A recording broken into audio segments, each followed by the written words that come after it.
Good evening and welcome to the news. A Wednesday lineup is an eclectic mix of views, reviews, previews and interviews. A sectoral analysis of a comprehensive spreadsheets on key interventions and the stumbling blocks between concept and reality. We will also sample the opinions of citizens on developing stories and events of local and global significance. Tonight, a united nation with a common adversary. Nigeria's top officials set the record straight on the battle against outlaws. In March this year, a report by the Global Terrorism Index indicated that terrorist attacks were at their lowest in over a decade in Nigeria. Fight against insecurity. Police receive patrol vehicles in Borno, while committee looks into rehabilitation of security infrastructure in Lagos. UNESCO approves International Media and Information Literacy Institutes for Abuja, Nigeria. A first judiciously of its kind establishment. Guide, protect and maintain this institute, not just for the benefit of Nigeria, but also the worldwide, because this is an international institute, the first of its kind to be established. And on politics, 72 hours to decision day in Anambra State. Governorship candidates in last-minute scramble for voters' endorsement. Also tonight, we will have a comprehensive analysis of the nation's business terrain with Benny Adams, while Badia Delaya is waiting to receive the list of Super Eagles players earmarked for the crucial World Cup playoffs next week. And an eye on tonight's UEFA Champions League confrontations. As we say on this shift, the proof of the pudding is in the eating. I'm Yen Ray John. This is News Extra. Welcome.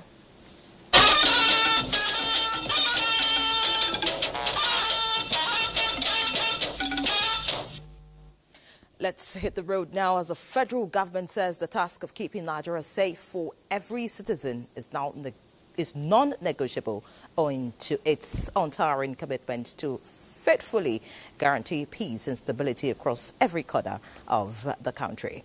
The Minister of Information and National Orientation, Mohammed Idris, was speaking during a World Press Conference on Nigeria's designation as country of particular concern by the U.S. President Donald Trump.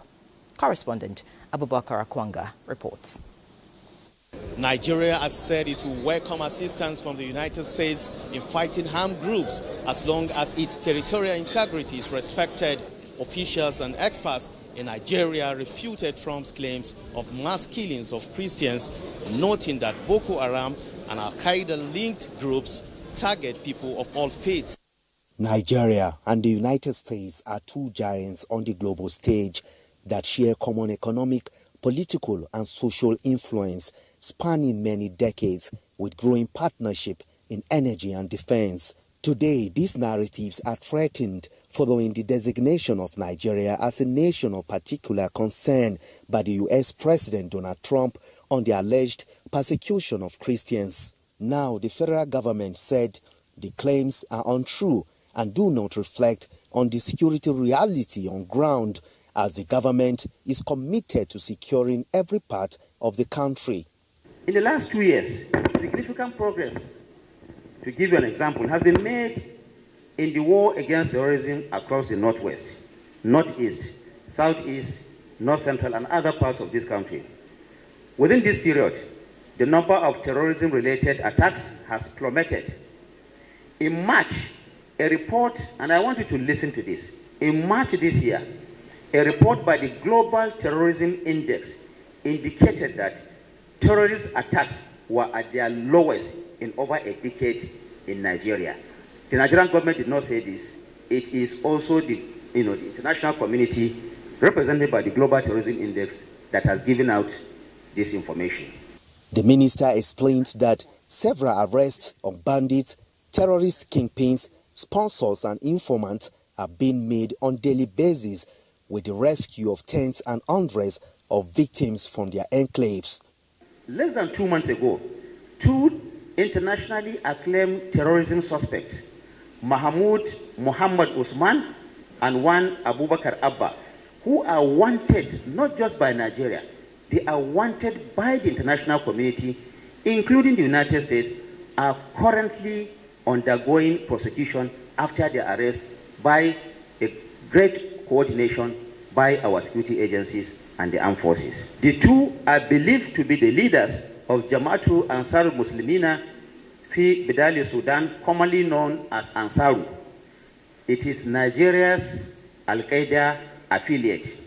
They were captured, like I said, in a high-risk, intelligence-led counter-terrorism operation only a few months ago, and this has been welcomed by the international community. Mohammed Idris said the federal government procured sophisticated military hardware, including Super Tucano from the US, to contain the situation in troubled spots across the 6 geopolitical zones. Nigeria welcomes dialogue, welcome cooperation, we also welcome support from foreign nations, including the United States of America, in addressing our shared security concerns. We warmly invite all our partners, both domestic and international, to join us in this noble endeavor, anchored on trust, on collaboration, and also based on mutual respect. The minister assured that the federal government will explore all diplomatic channels to remedy the wrong impression and continue to promote fundamental human rights, dignity to life, and freedom of speech, which are universally recognized tenets of democracy. In Abuja, Abubakar Akwanga, NTA News. Meanwhile, Nigeria's Minister of Solid Minerals Development, Dele Alake, says this moment in the nation's history offers a unique opportunity for Nigerians, irrespective of religious, political and ethnic divide, to unite and prioritize the nation's sanctity above all negative narratives, as the current administration is working assiduously to rid the country of terrorists. This formed part of his remarks at a World Press Conference convened by the Minister of Information and National Orientation, Mohammed Idris, in Abuja. Tokwe Alabi has all the details.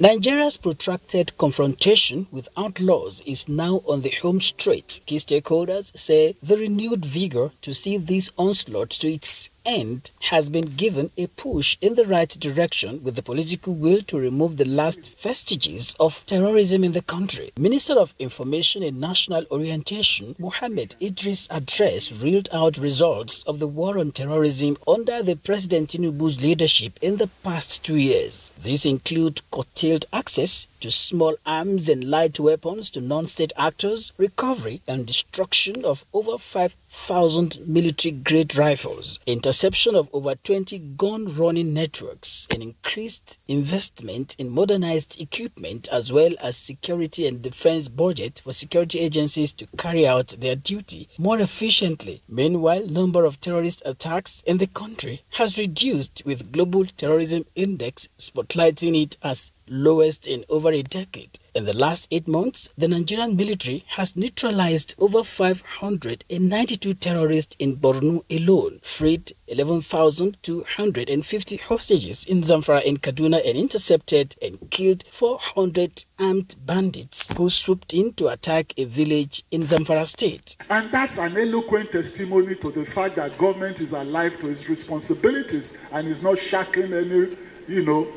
duties of protecting lives and properties. So it's important for us as purveyors of information, as I said, to be circumspect when it comes to reporting of sensitive issues. Except one is deceiving himself. Nearly everybody in this country knows that there is no deliberate targeting of any religion for persecution. There are factors. Sometimes when these terrorists go to attack, they don't go to attack because of the religion of those inhabitants of those communities. They go to attack for different reasons, largely economic.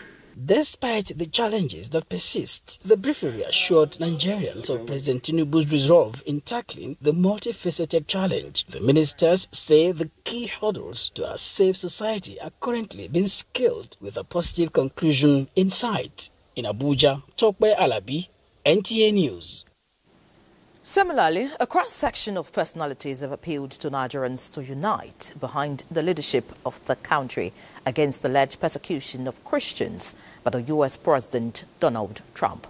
This was immediately after a World Press Conference by the Minister of Information and National Orientation to put records straight against the claims of existential threats to Christians and urged Nigerians to come together and fight common enemies working against the progress and prosperity of the land. I call on Nigerians, let us live the reality of our country, because this country belongs to us, and we know for sure there is no deliberate persecution or otherwise of any religion in this country. That is the truth, that is reality. Let us live the reality of our country and support our president. Any attempt to pretend to lie about an existence of a threat that is not real, but based on a perception that is faulty, I think it's something we should avoid. Maybe, and more likely actually, they have information they cannot contextualize appropriately. They will draw conclusions they are not entirely sure of. But it's also a wake-up call.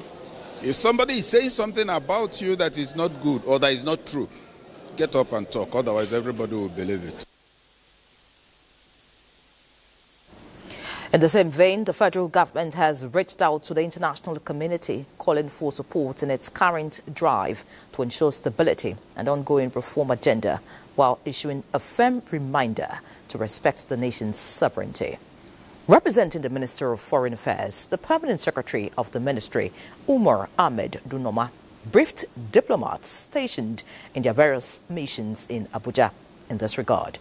Garba Nata'ala reports. On arrival, diplomats were warmly received by officials of Foreign Affairs Ministry. As the Permanent Secretary takes his seat, silence and attention tilt towards his address, updating the diplomatic corps on Nigeria's economic reforms and their impact on all Nigerians. Under this administration, the government is taking decisive actions to stabilize the macroeconomic environment, expand social investments, and improve national security. The government remains focused on national prosperity and economic resilience, continuing to implement far-reaching and beneficial reforms that are beginning to yield the desired results. On security, the Permanent Secretary outlines Nigeria's stance, which is committed to protecting its citizens and strengthening global partnerships built on truth and mutual respect. Nigeria has consistently demonstrated its openness to dialogue and cooperation and constructive engagement, which should remain the standard in the engagement between and among sovereign states in the international system. The silence, perhaps, has made a difference. And one question remains hanging in the balance. How will these diplomats respond and advise their governments? Well, so far the move is now left in their court. The briefing is meant to correct any statement or rhetorics that dominated news headlines recently. In Abuja, Garba Muhammad Natala, NTA. And still on the statement by the U.S. President, religious leaders in Kaduna are reacting, of course, to the declaration by President Trump, citing Kaduna model of tolerance and cooperation amongst Christians and Muslims communities. Correspondent Haruna Muhammad reports that Kaduna remains a symbol of unity in diversity. In a nation often described as diverse and complex, Kaduna State stands tall as a beacon of peace and unity in diversity. Once known for its challenges, the state has become a symbol of coexistence where Christians and Muslims, young and old, continue to live, work and grow together in mutual respect and understanding. The recent declaration by the President of the United States of America, Donald Trump, on Nigeria as a country of concern and the alleged killings left religious leaders reacting. If bandits or terrorists, if they strike in Zamfara, the likelihood that maybe 90 or 99% of the people that will be killed will be Muslims. If the same group strikes in Benue, in Plateau, the likelihood is that maybe 80 or 90% of those to be affected would be Christians. After work and work and work, religious leaders were able to address the issue of intolerance, and they brought about religious harmony with the signing of the Kaduna Peace Declaration of Religious Leaders in 2002.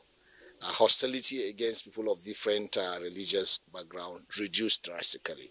One of the modest states you can see of religious coexistence is Kaduna. In the last 3 decades, we have worked across this country, but more especially in Kaduna State, which are built, one can see the peaceful coexistence in Kaduna. Today we are celebrating, and the governor of Kaduna State was marked as what? As ambassador of peaceful coexistence. From the bustling streets of Kaduna metropolis to the calm neighborhood of Kachia, Kafanchan, Zaria, and Birnongwari, the story is that of peace, tolerance, and unity in diversity. In Kaduna, I am Haruna Mohammed, NTA News. If you just joined us, this is Africa's largest TV network. News Extra continues shortly. Stay with us. Many thanks for staying with us. Nigeria has secured the hosting right of the first UNESCO Category 2 International Media and Information Literacy Institute. The Minister of Information and National Orientation, Mohammed Idris, represented at the 43rd UNESCO General Conference in Samarkand in Uzbekistan, assured the global community that Nigeria will maintain its leading role of sanitizing the media ecosystem and ensure that the world communicates, build bridges and not barriers. Salihu Abdullahi Gwanara reports. That the decision on this item will be taken without debate. The diplomatic struggle that started in 2022 on the hosting right of the UNESCO Category 2 Institute has ended here. It is proposed that we approve the designation of International Media and Information Literacy Institute in Abuja as an institute under the auspices of UNESCO Category 2 as recommended by the Executive Board in 222X Decision 19.9. Through UNESCO, the world has shown resilience and unity to manage the evolving dangers of fake news. In order to walk the talk, the global organization has considered and approved the resolution of the 216th session of the Executive Board held in May 2023 after Nigeria has pledged to host the UNESCO Category 2 Institute. We are all besieged by torrents of information where lines between fact and fiction are often deliberately blurred by misinformation, disinformation, and hate speech. These challenges respect no borders and threaten the very foundations of our democracies and social cohesion. The International Media and Information Literacy Institute has therefore been designed to serve as an international observatory for media and information literacy, a hub for research, policy dialogue, and capacity building. Most importantly, what do we do? The next step. How are we going to judiciously guide, protect, and maintain this institute, not just for the benefit of Nigeria, but also the worldwide, because this is an international institute, the first of its kind to be established. I remember the first time we submitted the bill, we had problem with some of our fellow African countries. I don't want to mention names. It was like a fight. But you know, Nigeria is strong.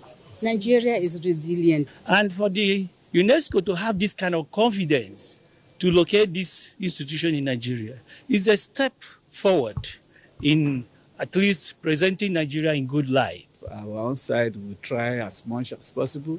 I will give the process a legislative backing to ensure that everything that needed to be done, done with the light of speech. And we're going to engage Nigerians to work in the institute. Number two, international community will be flying into Nigeria. Members of the international will be flying into Nigeria. They will be hosted in Nigeria. They will buy our food. They will stay in our hotels to learn, to study, to be certified by this institute. What can be better than this for us? The stage is set for the launch of the institute in Abuja in February 2026. The 3-year battle has come to an end, and this means Nigeria now has more teeth, not only to bite, but to chew and solve the menace of fake news, misinformation, and disinformation. From Samarkand in Uzbekistan, Salihu Abdullahi Gwanara, NTA News. Indeed, the stage is set. Many thanks, Salihu. And joining us now for a conversation all the way from Uzbekistan is Dr. Hajo Sani, Ambassador and Permanent Delegate of Nigeria to UNESCO. I just saw you in that report. Good to see you, ma'am. Thank you, Iheri John. How are you?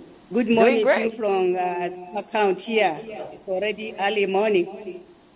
Fantastic. Glad you could join us. Now, let's get right into it. Now, what does the establishment of this institute, first in the world, mean to Nigeria?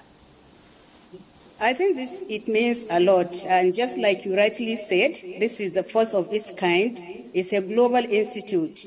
And the last 3 years, since 2022, we've been working towards it since Nigeria first hosted the Global Media Week in October 2022 in Abuja, and the Abuja Declaration was adopted, and the Nigerian government also came to it and expressed interest to establish this institute. So since then, we've been working the last 3 years towards processing and submitting the draft resolution to the executive board here, and lobbying and getting the support of some member states. Many of them supported Nigeria.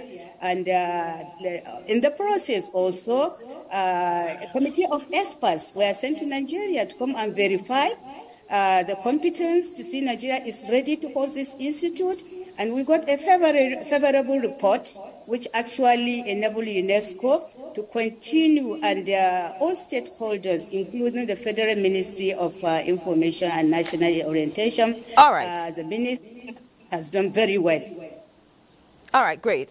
Thank you. Now, I hear that February 2026 is the proposed month for the launch. Now, what next after this launch to ensure effective takeoff? Well, I think a lot of things has to be put in place.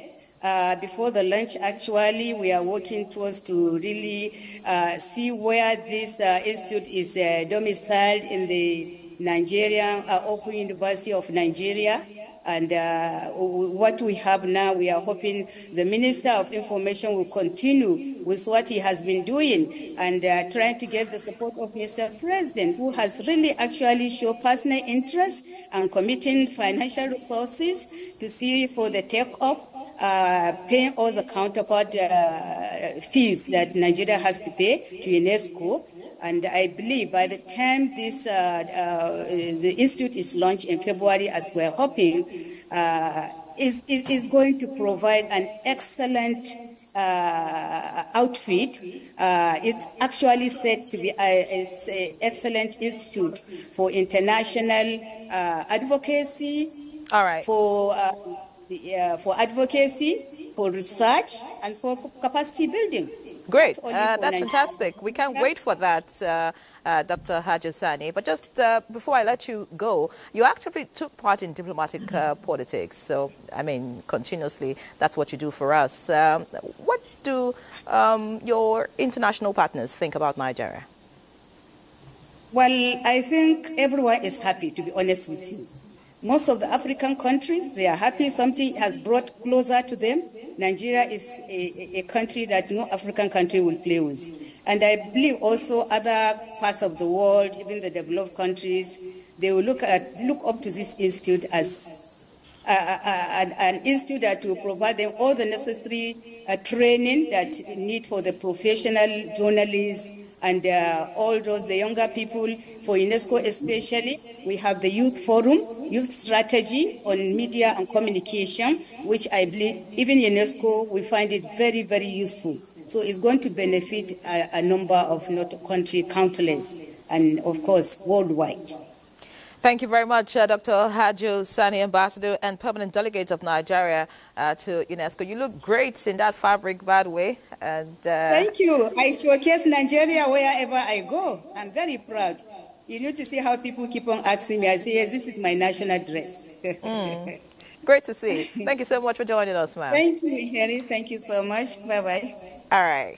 So let's move on to other issues. Now look at education. As the Nigerian Education Loan Fund established under the 2024 Student Loans Act is bringing new hope to thousands of young Nigerians who dream of higher education but struggle with financial challenges. Signed into law by President Bola Ahmed Tinubu, the scheme provides interest-free loans covering tuition and upkeep, a timely relief in the wake of fuel subsidy removal. Salisu Aminu Dutse will tell us more.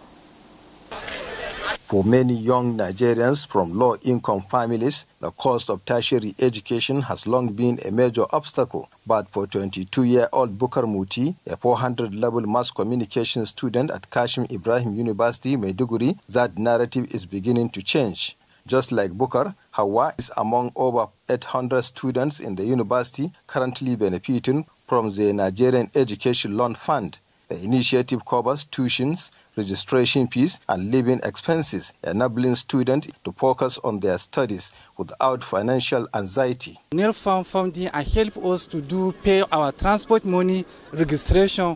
We thank the federal government to support our education. It helps us and it helps our family there because it's not easy to come from far every day. With this money, we used to do most of our activities within our department because we normally use a lot of money to do some things in our department. This has helped students that don't have the standard of coming to the school to come and pursue their dreams. Under the repayment arrangement, beneficiaries are required to start paying back only after graduation and often securing employment, a structure the federal government says is aimed at ensuring both accessibility and sustainability. Quite a number of the students were not able to pay their school fees. So Nelfon came in, we immediately invited the director, ES, on campus here. He came. And we had a discussion. So I followed him to go and talk to the students about it. And I can tell you, last session, about 10,197 students on my record paid school fees. And out of that, 8,000 was paid by NEL Fund. For Bukar, Hawa, and many others, the NEL Fund scheme is not just a financial intervention, but a lifeline to a brighter future. In Maiduguri, Salisu Aminu, NTA News. And still talking education, a new era of accountability is unfolding in Nigeria's federal tertiary institutions as the Federal Ministry of Education teams up with the Bureau of Public Procurement to enforce strict compliance with procurement laws. The partnership signals a firm push to eliminate opaque practices, strengthen oversight, and ensure institutions uphold federal financial regulations in the management of public funds. Zenret Dingmon reports. For years, the absence of standardized and reliable data across federal tertiary institutions has slowed planning, weakened accountability, and hindered meaningful progress in Nigeria's education sector. But that is now set to change. In a decisive move, the Director General of the Bureau of Public Procurement announces a new compliance directive. No federal tertiary institution may appoint a director of procurement or execute procurement plans without the Bureau's clear and formal approval. Failure for a project to be delivered is your responsibility, not the chairman of council. Not your pro-chancellor. If a project is not implemented, it's the VC that I will hold accountable. We need to build our own capacity. Head of institutions, you do not have a choice. You must begin to use terrace to its maximum platform, maximum capacity. We've invested a lot of government money. At the same time, the Federal Ministry of Education has unveiled its Governance and Transparency Portal, a digital platform that mandates all federal tertiary institutions to regularly submit key operational information. Enabling better planning and budgeting, stronger partnership opportunities with industry and development partners, improve credibility for international collaboration, accurate and timely reporting to the government, in terms of what comes in. Everybody can see that, what we utilize it, and even the ability of a tertiary institution. We provide the necessary data that the community and the society needs. We have more, demonstrate more transparency, more openness. This drive for transparency is reinforced by a renewed investment in digital infrastructure through the Nigeria Research and Education Network (NREN) program, designed to connect campuses nationwide with secure, high-speed internet access. In Abuja, Zenred Dingmun, NTA News. We head to Gombe State now, but not veering off education completely, as the Inuwa Yahya administration in Gombe State is steadily keeping its promise of offsetting all backlogs of civil servant gratuities, which have been piling up, running into billions of naira before the end of May 2027. This is with the flagger for another round of payments to both state and local government retirees to bring the cumulative gratuities payment in 6 years to over 33 billion naira. Emmanuel Akila reports that Governor Muhammadu Inuwa Yahya also commenced payment of scholarship to students of the state in institutions of higher learning across the country. Hope comes alive for senior citizens in Gombe State who retired from public service, but their benefits hang on for years. Life is not easy, but with this effort that the executive governor of Gombe State have done, we really appreciate his effort. Let us continue to work together in unity, peace and understanding so that the gains we are witnessing today can be sustained and expanded. Settlement of the gratuities backlog is a promise Governor Muhammad Inuwa Yahya made and intends to keep it. With today's disbursement, our cumulative gratuity payment has reached a historic 33 billion 826 million naira since 2019.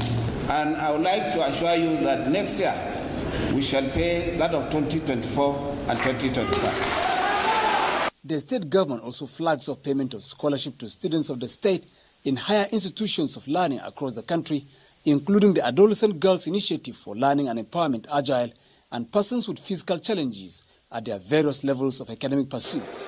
In Gombe, Emmanuel Akila, NTA News. Similarly, Soko has come the way of some students from various institutions in the northern part of Nigeria as MTN Foundation, Nigeria, embarks on its 2025 scholarship awards to reduce financial burden of the beneficiaries. Francis Udoja has the details.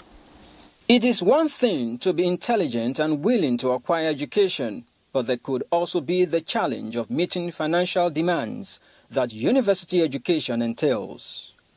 This gathering of university students from the northern part of Nigeria shows how lucky they are to be among latest beneficiaries of the MTN Scholarship Awards. For Robert Cletus, visually impaired and a 300-level sociology student from the Taraba State University, the gesture is a dream come true. From where I stay to the school, I used to pay 300 naira, 800 naira before, but now I thank God for MTN, who has supported me, give me that scholarship. To the MTN Foundation, thank you. Your investment in us is an investment in our future, in our community, and in our vision. The MTN Scholarship Awards cut across students in public universities, including physically challenged students. The initiative focuses on science and technology, with requirement to be in the CGPA of 3.5 and above bracket. MTN says 1,050 students from across the country have benefited from the gesture this year. During COVID, we launched the top UTME scholarships, which, we get the list from JAM. And so those are the pathways of scholarships that we have. Till date, we've awarded over 14,000 scholarships across to students from across Nigeria. Since the launch of the Scholarship Awards over 15 years ago, MTN has invested about 2.2 billion naira, an initiative it sees as a commitment to building capacity of the Nigerian youth. Francis Udojo, NTA News. Away from education now, let's look at electoral matters. And of course, all eyes are on Anambra as the Anambra governorship election draws near. Gubernatorial candidates are ramping up their campaigns, cutting voters and appealing to stakeholders to ensure a smooth electoral process. But what exactly are these candidates hoping for from the electorate and other key players? Ngozi Okekaro takes a closer look at the expectations of these governorship hopefuls and what they believe is at stake. Let's hear them. Party candidates, tensions are high, and having dotted their I's and crossed their T's ahead of the November 8th to get votes from the electorate, look forward to an election, not compromise. Expecting total support, I'm expecting them to do what they've done before. Restore back the confidence the electorates, our citizens, needs from INEC. I want people to come out in mass and vote and exercise their franchise and show that they are interested in good governance. I want the new INEC chairman to conduct free and fair election in Anambra State on November 8th. Credible election which will be accepted by all people. Supervise and make sure that there's no vote buying in this polling unit. It's important that INEC plays their role properly. Come November 8th, INEC is expected to walk the talk of free, fair and transparent polls. In Oka, Ngozi Okekaro, NTA News. All right, still on Anambra elections tonight on candidate face-off, candidate of the All Progressives Congress, APC, Nicholas Ukachukwu, and his counterpart from the Labour Party, George Mogalu, are joining us for a conversation. Many thanks for joining us.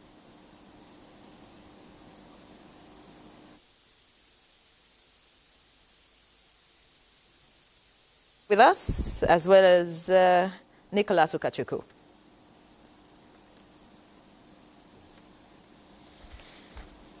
All right, looks like we have a challenge with that connection, but of course, if we re-establish the connection, we will.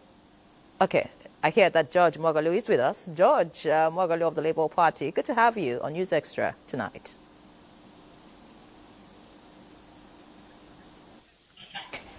All right, without wasting any more time, let's move on with other stories now, as the Coordinating Minister of Health and Social Welfare, Professor Mohammed Ali Pate, says President Bola Ahmed Tinubu's revised public-private partnership models in the health sector are attracting foreign exchange and new investment across the health services industry. Professor Pate stated this as he announced a multi-phased investment agreement of $35 million that will establish a new world-class diagnostic center, a research and imaging training facility, and cutting-edge imaging equipment across federal hospitals in all zones. This, he said, will reduce the economic burden on Nigerians who travel for medical treatment. The coordinating minister addressed the media on a site visit to the Universal Medical Imaging and Diagnostic Center at Shanghai University in Shanghai, China. It only adds to this effort, and the National Hospital in Abuja is identified as the first place where United Medical Imaging will have a diagnostic center over time so that we can see how to operationalize such a major diagnostic facility in our own national health system. They're willing to commit initial $5 to $6 million in the first phase, and over time they have indicated to us at least $30 million more in the second phase.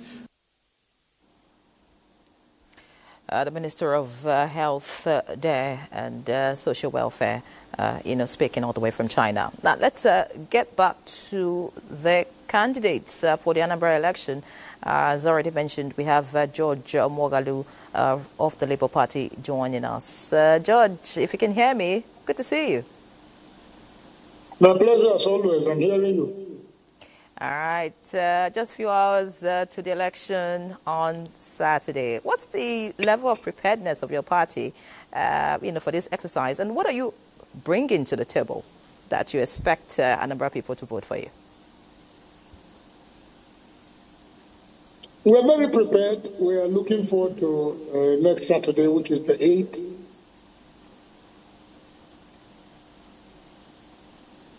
For the election proper.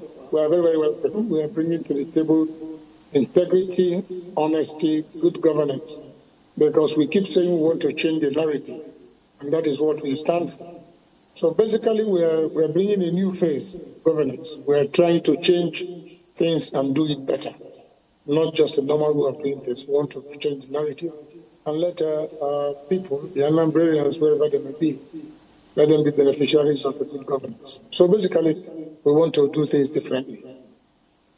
All right, great. I hope that those in Anambra are convinced about your message. But speak to us about the peace accord, which was signed a few days ago. Do you think that all the candidates involved, or if you like the parties, are ready to play by the rules? No, I can only speak for myself. I'm determined to live by the document I signed. I believe very strongly there's need for peace. In as much as it's a contest, it's not expected to be a war. Okay? I want to do it the way it should be done.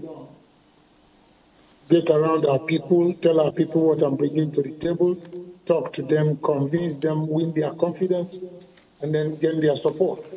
For me, it's not a matter of life or death. It's not a do or die thing.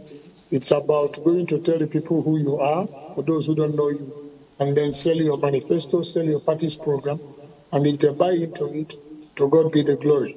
I am one of those who believe very strongly that power belongs to God, and He gives to whom He pleases at His own time.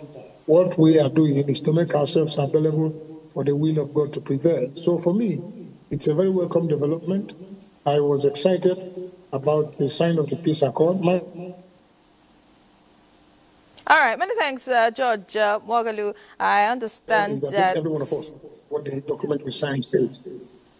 All right, many thanks. I understand that Nicholas Ukachukwu is joining us now, and the connection is crisp enough.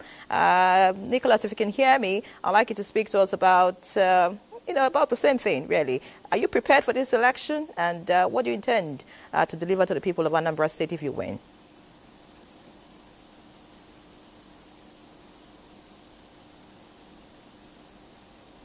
Nicholas Ukachukwu?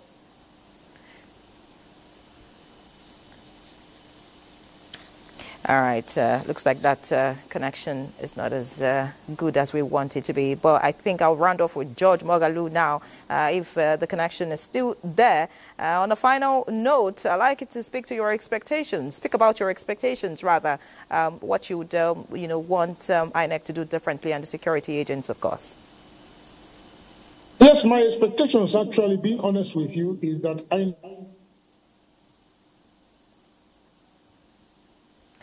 All right, I guess we'd have to leave candidate face-off at that point tonight. The connection not too friendly, but of course we hope that the elections will be as smooth as possible on Saturday. All right, let's move away from Anambra now and look at some other trending news. Now, the federal government says improving the welfare of personnel in the nation's tertiary institution is key to enhancing productivity, research output, and stability in the sector. The Minister of Education, Dr. Olatunji Alausa, stated this in Akure, Ondo State, while presenting the Tertiary Institution Staff Support Fund check to the Federal University of Technology, Akure, FUTA, one of the beneficiaries of the Renewed Hope Initiative. Toye Batire reports. Presenting checks to beneficiaries of the newly introduced Tertiary Institution Staff Support Fund, the Minister of Education, Dr. Olatunji Alausa, said 9,000 staff have been approved for the first phase of disbursement out of the 33,000 applicants nationwide. He explained that the initiative goes beyond financial support, noting that it is a direct investment in the nation's knowledge economy designed to improve morale, performance, and institutional excellence in the system. This is an interest-free loan. The first 24 months, you will not even pay the principal back. And you're expected to pay back, I think, in about 5 or 7 years. This is carefully designed to support every component of your welfare.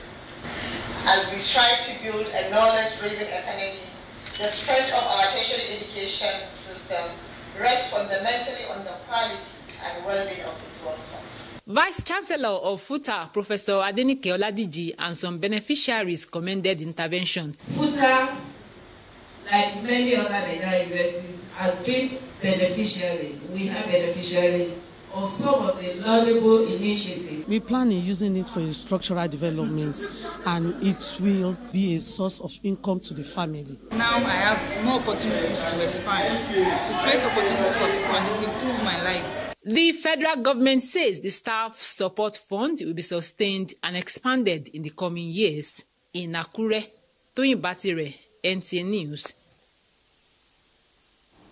All right, we have to go back to Nicholas Ukachukwu. All right, I'm just being told that it looks like he will not be able to speak with us tonight. All right, Nicholas Ukachukwu now joins us via telephone since we cannot establish connection with him via Zoom. So you just hear his voice and, of course, see his picture. Now, Nicholas, if you can hear me, I was trying to find out earlier your preparation for this election come Saturday and what you intend to deliver to the people of Anambra State if you eventually win the election.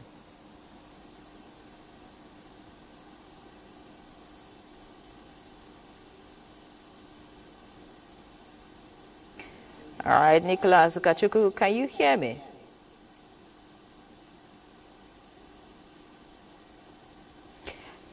All right, I guess we have to leave it at that tonight. Now, partnership on healthcare and medical training in a move aimed at strengthening healthcare delivery and medical education in Jigawa State. Governor Umar Namadi has pledged full support to the newly established Federal University Dutse Teaching Hospital. Mohammed Musa Askira reports that this came up during a courtesy call on the governor by a delegation from the hospital led by Dr. Salisu Muazu at the government house in Dutse.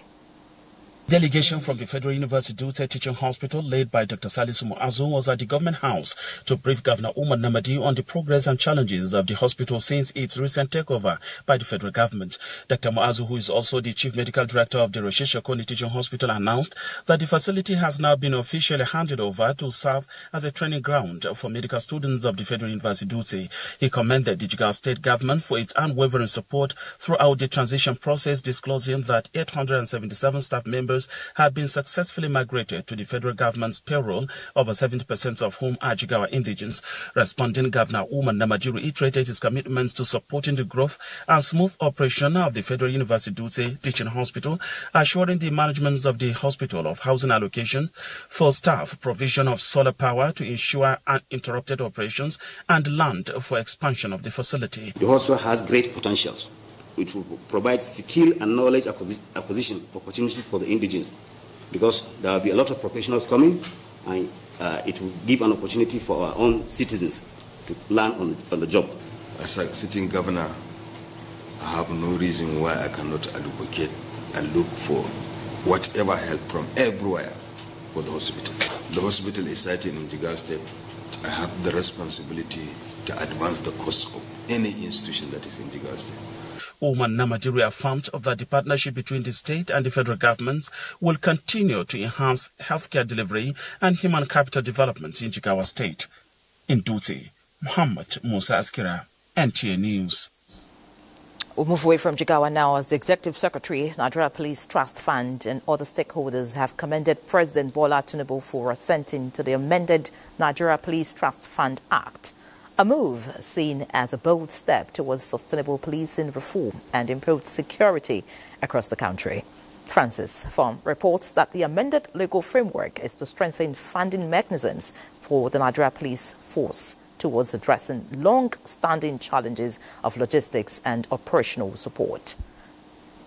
Inadequate funding has long been a great impediment to effective policing in Nigeria, limiting response capacity, hampering training programs, and slowing acquisition and maintenance of vital operational tools.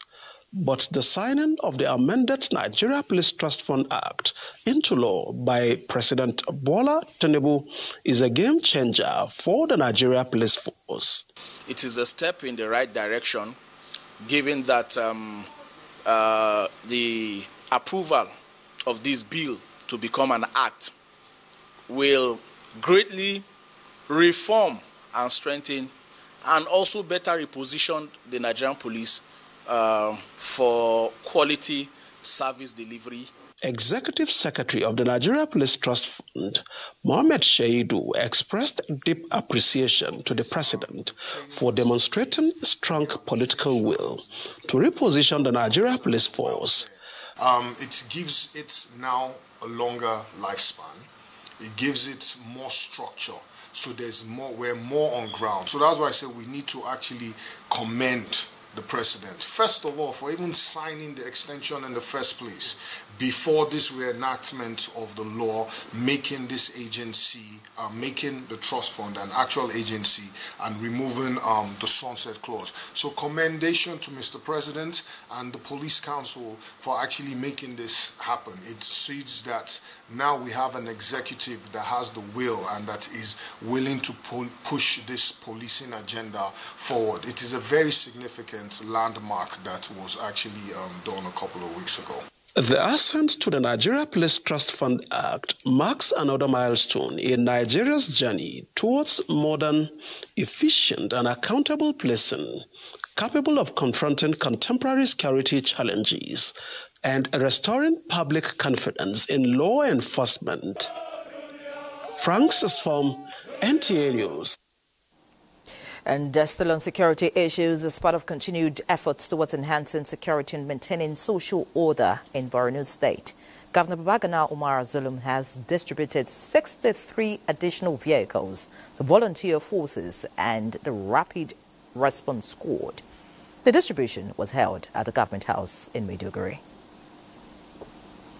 Out of the 63 vehicles provided, 30 were allocated to the 10 sectors of the Civilian Joint Task Force, with each sector receiving 3 vehicles.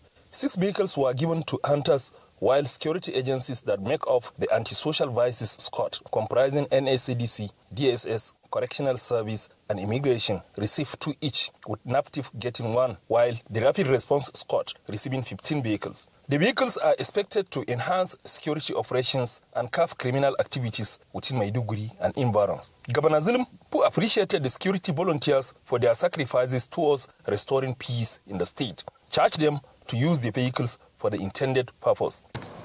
To whom much is given, much is expected from him. And therefore we urge you to work assiduously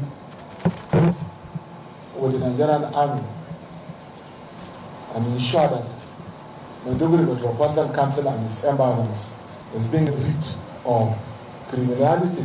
The governor also announced a welfare package of 50,000 naira and a bag of rice for each volunteer, while senior officers among them are to receive 100,000 naira. Borno State Commissioner of Police Naziru Abdelmajid and coordinator of the Civilian Joint Task Force, Colonel Yahaya Gambo retired, appreciated the governor for his continuous support to the security apparatus. The vehicles will be constantly used and assure that crime rate in Borno State will be combated accordingly. Borno State government has continued to support security outfits operating in the state to enable them discharge their duties effectively. In Maiduguri, Muhammad Goni, NTA News.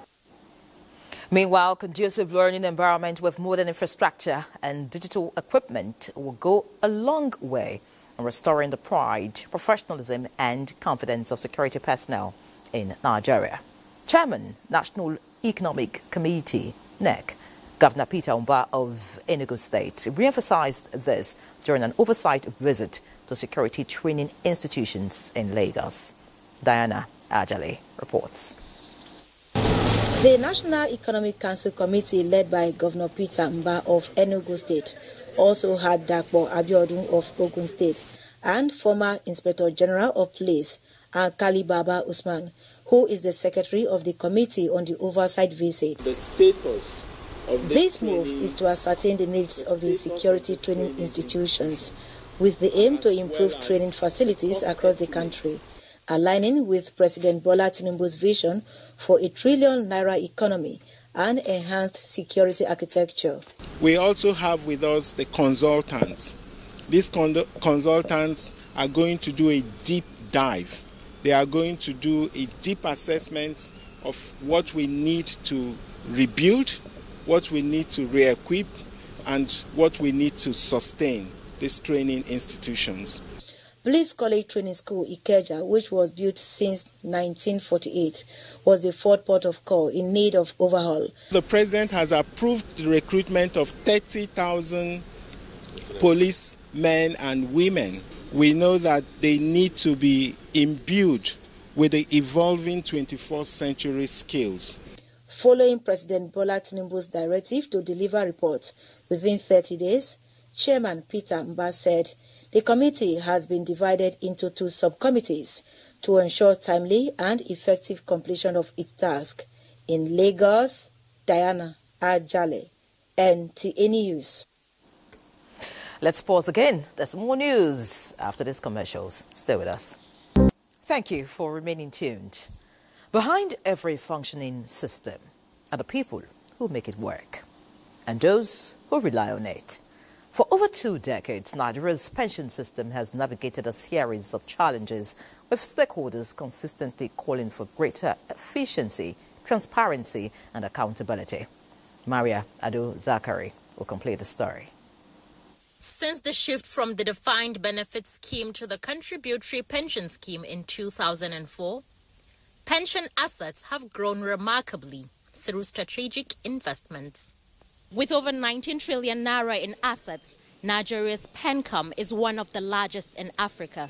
Despite this progress, the system continues to grapple with persistent issues: delayed payments, bureaucratic bottlenecks, limited awareness and communication among contributors. The enrollment side is specifically for those that had accrue right, those who are in service as at 2004, so that the Commission will be able to determine, get their data and determine what actually belongs to them in terms of pension benefits. Provision provides the basis for the review of pension every 5 years or whenever there is a salary review in the public service. To bring us up to date, to educate us, and to know all the changes and other incentives that has been built in to the pension arrangement. The National Pension Commission, PENCOM, is prioritizing capacity building, equipping pension desk officers with the knowledge and tools needed to deliver efficient, transparent, and responsive service to pension contributors.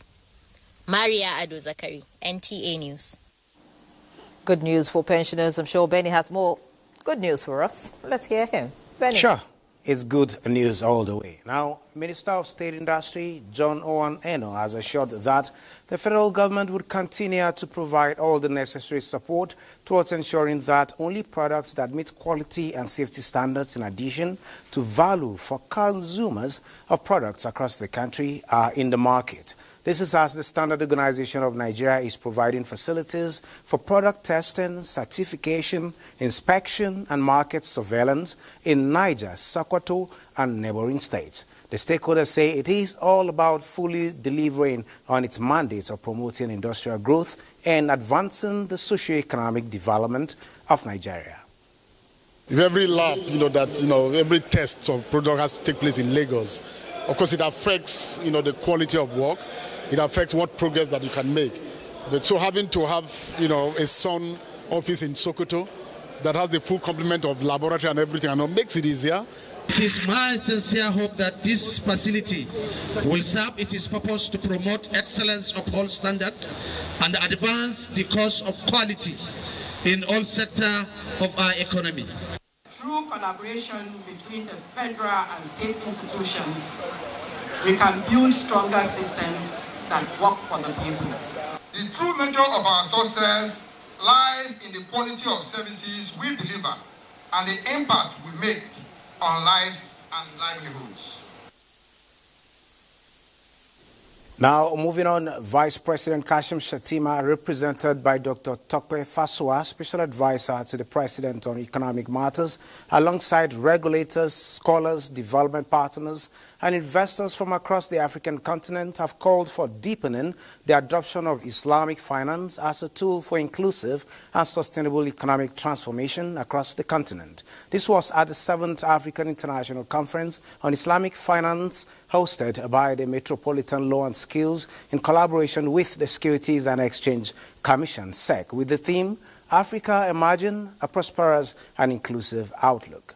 Program for infrastructure development in Africa, 69 flagship projects worth over $160 billion have been identified to transform regional connectivity.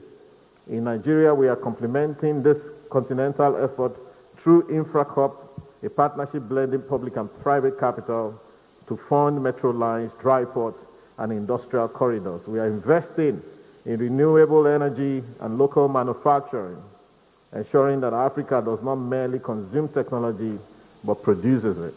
You can use Sukuk to finance irrigation.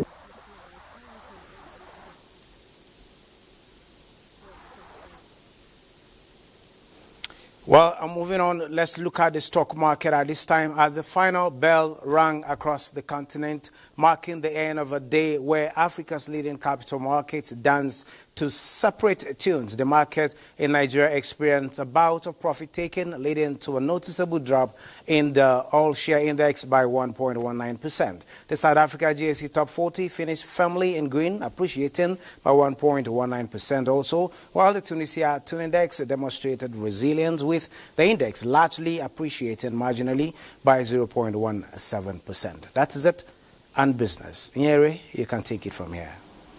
Well, thanks, Benny.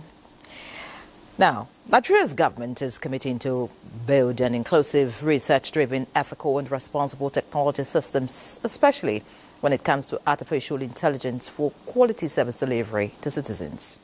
Chimdima Ndubisi reports that this was as delegates from across the globe gathered in Abuja for the International Conference on Theory and Practice of Electronic Governance, ICEGov, to discuss how to shape in the future of digital governance by inter-country cooperation.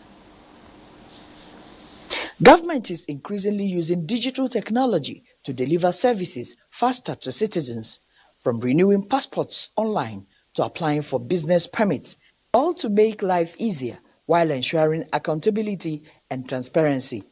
That's electronic governance or digital governance. At the International Conference on Theory and Practice of Electronic Governance, discussions are getting deeper.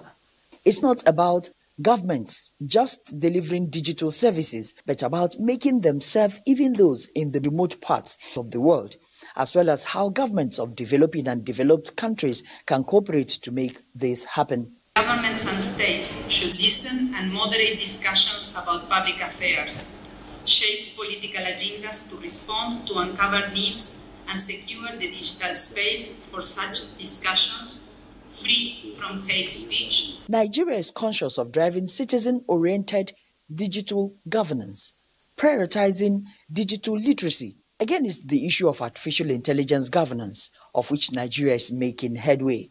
The National Digital Economy and E-Governance Bill 2025, when passed into law, this bill will not only provide regulatory clarity to electronic transactions in the country, it will also mandate government agencies to digitize their operations. Nigeria, through NIDA, funded 55 research projects, both those that are focused on application and those just coming from university. A lot of them are focused on artificial intelligence. Oxford University released the ranking of governments in the world and how they are appropriating and positioning for AI.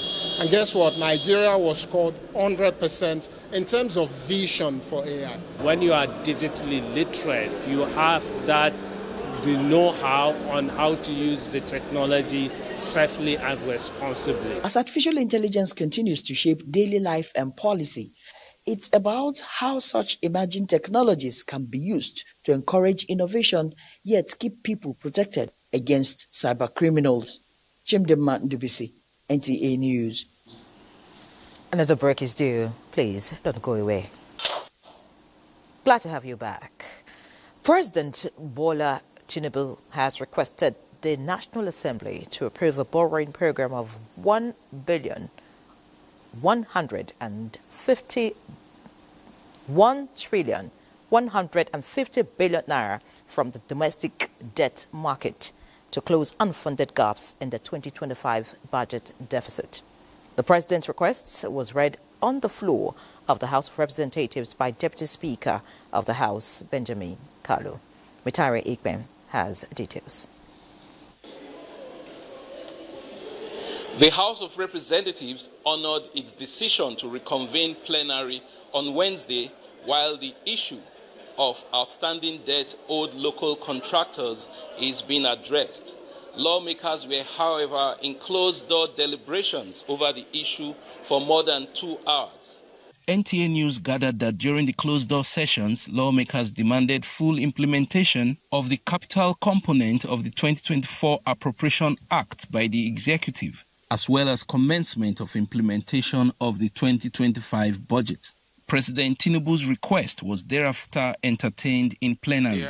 The President, in his letter, emphasized the need to increase domestic borrowing limit in the 2025 budget to bridge the shortfall in funding the budget deficit. This, the President notes, will enable government meet its financial obligations and stimulate economic growth. The National Assembly passed a budget of 59.99 trillion naira, an increase of 5.25 trillion naira from the 49.74 trillion naira budget proposed by the executive. This increase created a budget deficit of 14.10 trillion naira.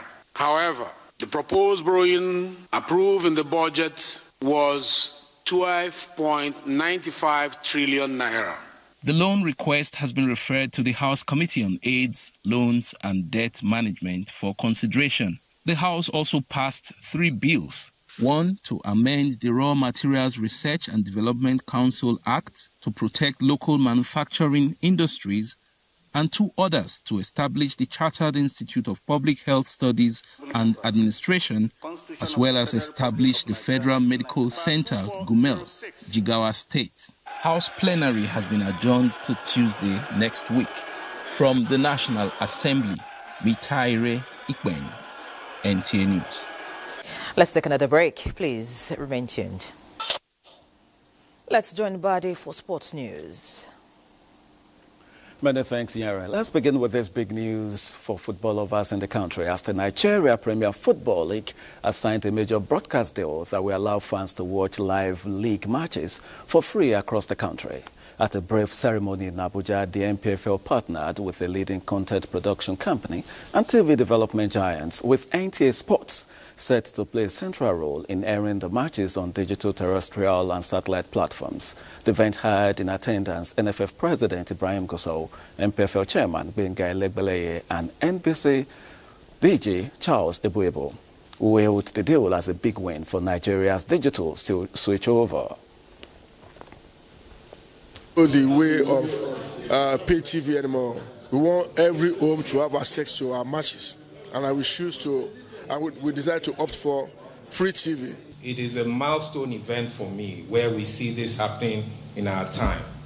It further pushes the importance of the digital switchover. You can watch it on DTT, you can watch it on DTH, and also the same matches that we produce, we will give it to NTA Sports. Way to go straight to the UEFA Champions League, where Chelsea were held to a 2-2 draw by Azerbaijan champions Karabakh in the Champions League, as Enzo Maresca's young side showed yet more inconsistency, while Pafos defeated Villarreal 1-0. And the other match concluded already. 7 more matches are currently being decided, with Manchester City 3-2, 3-0 up against Borussia Dortmund. Club Brugge leading Barcelona 3-2. And of course, Newcastle are 2-0 up against Athletic Bilbao. 4 other matches are currently in a draw. And of course, Victor Osimhen just scored for Galatasaray against Ajax. We'll keep you updated. And of course, that does it on Sports Tonight. Let's now return to Nyere. Many thanks, Badi, for the update. Now, President Bola Tinubu expresses a sense of loss at the passing of Major General Abdullahi Mohammed Adangba, retired, who was governor of the defunct Benue Plateau State between 1975 and 1976, as well as a former chief of staff to Presidents Olusegun Obasanjo and Umaru Yar'Adua. In a statement by the Special Advisor to the President on Information and Strategy, Bayo Nanuga, the President describes General Adangba, aged 86, as one who left indelible marks on the nation's security architecture, particularly in the establishment of the National Security Organization, the precursor to the State Security Services, the National Intelligence Agency, and the Defense Intelligence Agency, which spanned decades. President Tinubu commiserates with the family, government, and people of Kwara State, the Nigerian Armed Forces, and all who mourn his distinguished son of Nigeria. And that's our package of News Extra tonight. Many thanks for investing your time with us. From the entire crew, do have a good night.